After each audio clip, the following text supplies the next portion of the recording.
मोर श्रोता बंधु मानक आउ एक नुआ कहानी को स्वागत। आजिर कहानी बरगछ ठारू शिक्षा। आसंतु कहानी आरंभ करिबा। सबुज पहाड़, धान खेत और नदी रे घेरा एक सुंदर गाँ थिला। से गाँर नाम थिला सुंदरपुर। गाँर मझिरे थिला एक विराट बरगछ। गछटी प्राय 200 वर्ष पुराना थिला। ग्रीष्मरे से ठंडा छाई देउथिला। वर्षारे पक्षी मानकर आश्रय हेउथिला एवं गाँर वृद्ध माने ताहा तले बसी गपसप करुथिले। ता सहित तास मध्य खेलुथिले। पिला माने सेठारे खेल खेलुथिले, हसुथिले एवं विभिन्न प्रकारर स्वप्न मध्य देखुथिले। से गाँरे रहुथिला जने छोट पिला। पिलाटीर ना थिला माधव। से बुद्धिमान थिला किंतु थिला बहुत अलसुआ। सकाळे से शीघ्र केबे मध्य उठु नथिला।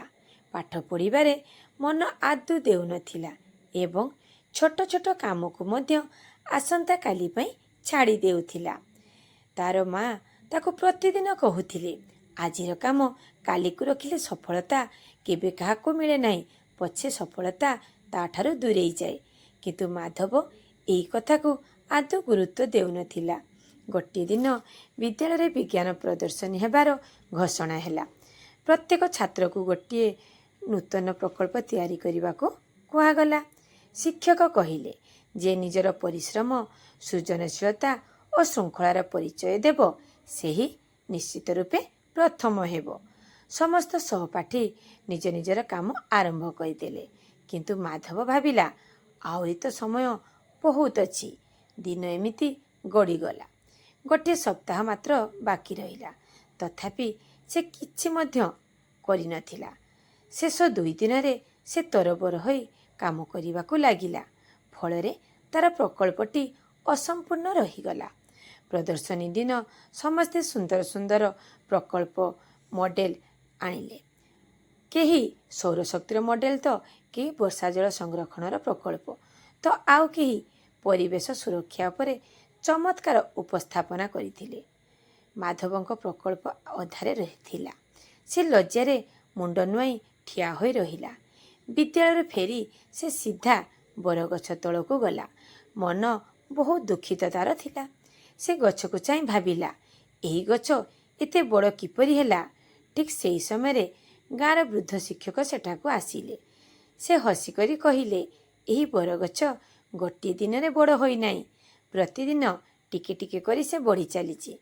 झड़, वर्षा, काकर, खरा एमिति केते सबु बाधा विघ्न से सहीची। धैर्य, नियमित परिश्रम और समयर मूल्य याको महान करी गढ़ी तोलीची एवं आज तू एहीपरि देखुचु। माधव नीरवरे सबु शुणुथिला। शिक्षक पुणी कहिले, सफलतार कौनसी सर्टकट नाही। प्रतिदिनर छोट छोट प्रयास ही जीवन को बड़ करे। जेपरि बरगछर मूल जेते गभीर सेते से शक्तिशाली, सेपरि ज्ञान, श्रृंखला और परिश्रम मनुष्यर जीवनर मूलदुआ होइथाए। सेही दिन ठारू माधव निज जीवन बदलाइबाकू संकल्प कला।